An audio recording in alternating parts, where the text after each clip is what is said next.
Jacob Clarke is the senior design engineer of PING Golf. Jacob, I had a chance to see you out in Carlsbad a couple weeks ago. It's good to see you here officially as we get started with PGA Show Week. I know that you in particular and PING as a company are really excited about what you guys are doing with your new wedges. You want to dive into that for us? Tell us about what you did, why you did it, and then we'll go down some particulars. Is that cool? Yes, sir. That sounds great. Yeah, good to see you again. A little colder than it was last time we got together, but yeah, we're really excited. We launched S159 last year at the PGA show, and it's been really cool just to see the success across so many different levels, from out on tour with our staff of tour players, as well as just the everyday weekend golfers that you encounter. It's been really cool to see just with the advancements that we've made in some of our like friction technologies, to see the improvement in performance around the greens. But also like just really being able to dial in a really good wedge fitting. I think that's something that's really difficult to do.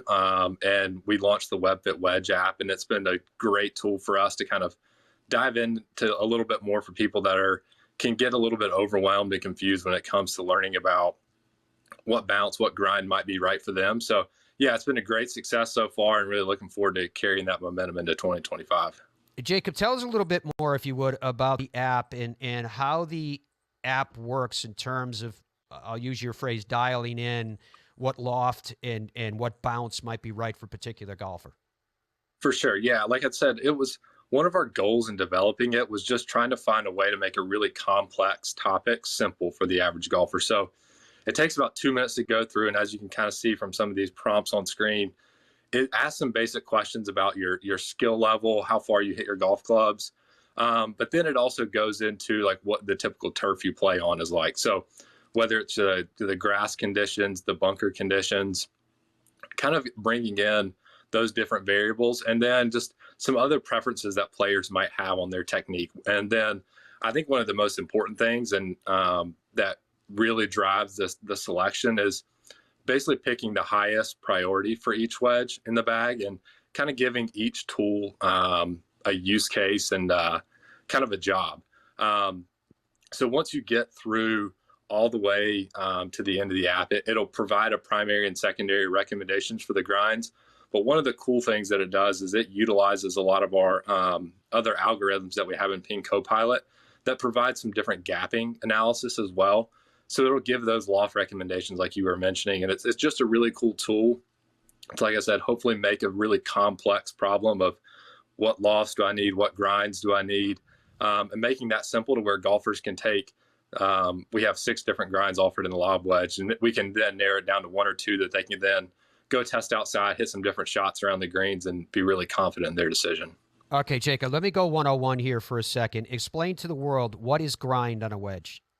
Yeah, that is a great question. So the grind can be used in a lot of different ways. And I think one way that people like to look at it is more of like the shaping of the sole. Like if you look at the bottom of the golf club, like what shape do you see?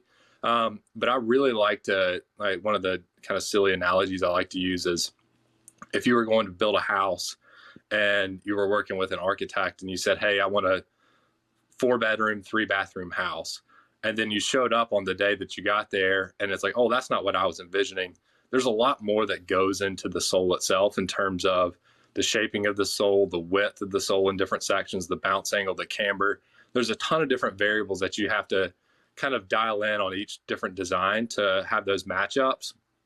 But I think grind overall is more like, if we simplified it down to kind of its most basic nature, all we're really doing there is trying to create the bottom of the golf club that's going to give the golfer the most repeatable results on their vertical impact location. So we're just trying to have a really consistent impact location around groove 3, groove 4 on those little shots around the greens. And each different grind is going to match up with the player's delivery, golf course conditions, et cetera, to give them the best control and consistency in that strike location. How important is it to get feedback from the best players in the world, the players in your stable, in terms of what grind options they want to utilize? Yeah, that's a great question. I think one of the things that's really cool is all the players that we work with, whether it's PGA, LPGA, DP World, Korn Ferry, like you name it, they all have different preferences and different asks for what they want each wedge to do.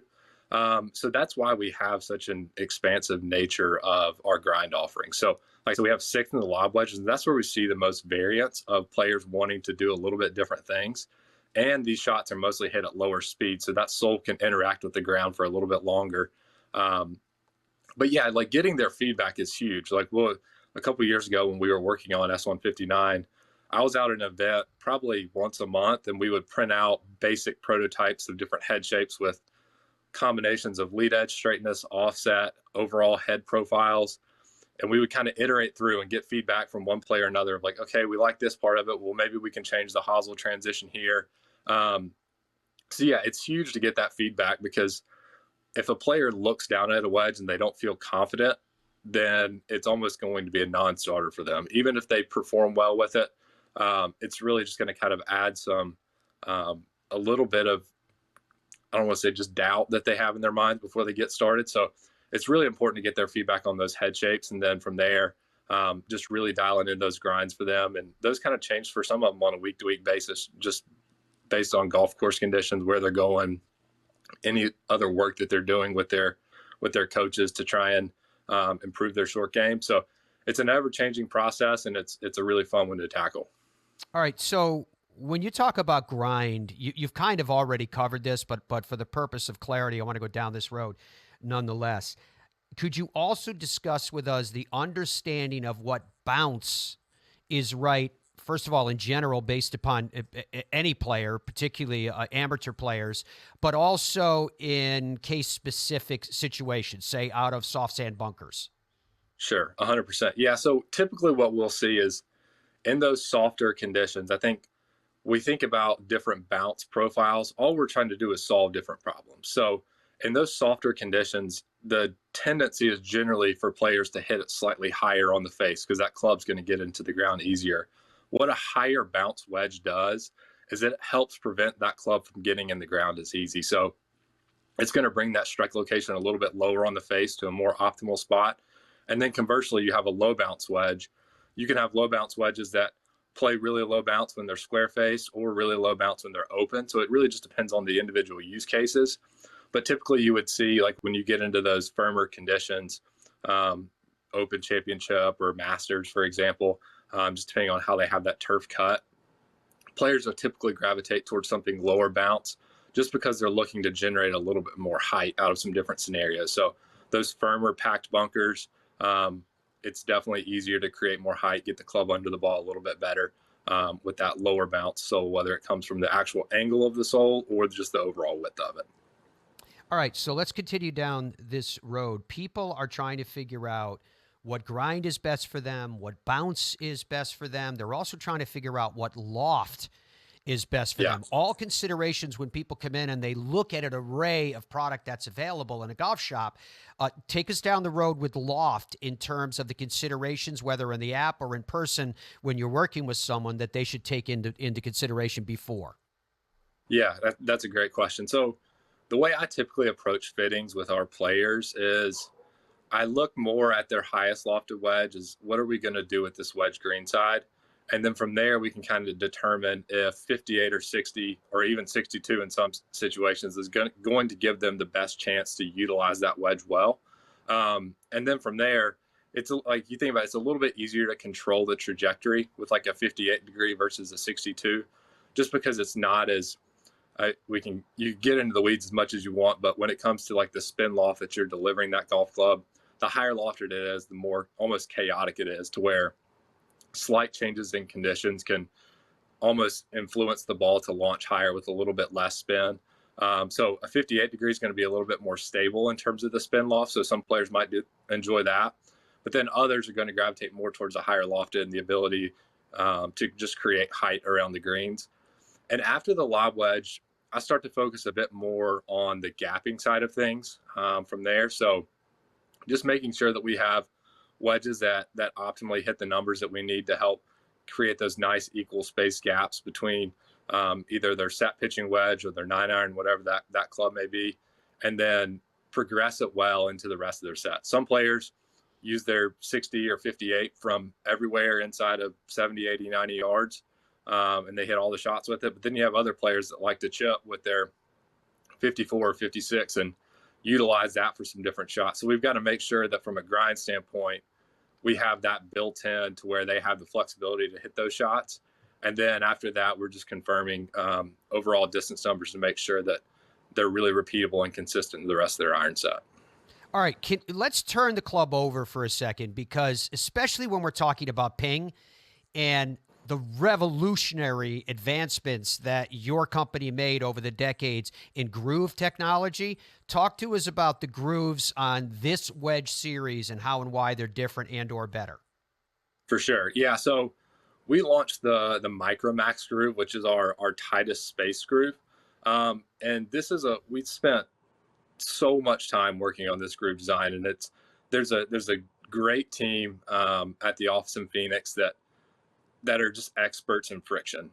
One guy in particular, his name's Daniel Ura. He's been a huge addition to our team, and he spends a ton of time just diving into the little nuances of friction and how can we make impact more repeatable. So he was a key cog in developing this Micro Max groove. That basically what it is it's a very tightly spaced groove. And through all of our research and studying across a variety of different conditions, lies, we found that it was not only one of the highest spinning grooves from a dry condition, but that it created the most repeatable and predictable trajectories from whether you're playing early in the morning with a little dew on the golf ball, first cut of rough. It does the best job of creating those consistent launch windows. And I think that's something you hear players say all the time is like, oh yeah, it hits my window. It hits my window. What we're able to do with that groove and that tighter spacing in those higher lofted wedges is allow players to hit their window more frequently. So we utilize that groove in our 54 through 62 degree wedges.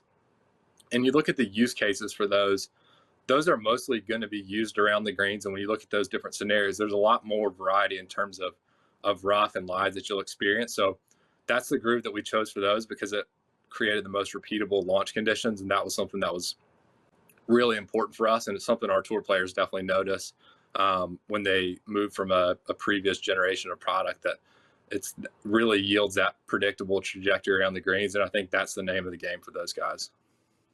What is your thoughts, Jacob, just to kind of wrap up here, because it's a constant discussion for us about frequency of how long you should hold on to or trade out, trade up to a new wedge. Is there a general guideline? For sure. Yeah. And I think what we typically see if we were starting from like a tour level, I would say the average tour player probably gets a new lob wedge 4 to 6 times a year, just depending on the player. And then it kind of tapers out from there to where they're either their 54 or 56, and then their gap wedge, they're replacing those 2 to 3 times a year. So I think for the average player, that kind of your weekend golfer, I'd say like every other year is a really good cadence. I think you kind of look at the use cases. If you're hitting a lot of balls out of bunkers and doing a lot of practice there, then that's obviously going to wear down those wedges a little bit faster. So if anything, I would say just err on the side of replacing the lob wedge a bit more frequently than the rest of the ones in the set, just because you're relying more on that golf club to generate spin on some lower speed shots, and it can make a huge difference. That's where, like, if you're kind of testing, I wouldn't test your lob wedge to see if it's worn out off of a fairway lie, because the grooves aren't really going to come into play that much there. But go get in the first cut of rough and see if you start to see balls that launch really high, don't have a lot of spin, and that's just going to be a good indicator that it's time to get a new lob wedge. Jacob, it's awesome stuff. We went deep on wedges today, folks. I hope you had enjoyed this opportunity to speak to someone at his level of expertise. Jacob is the senior design engineer for Ping Golf. We'll see you inside of the Orange County Convention Center in just a few hours. Jacob, appreciate the time that you gave us this morning. Yeah, thanks, Matt. Have a good show this week.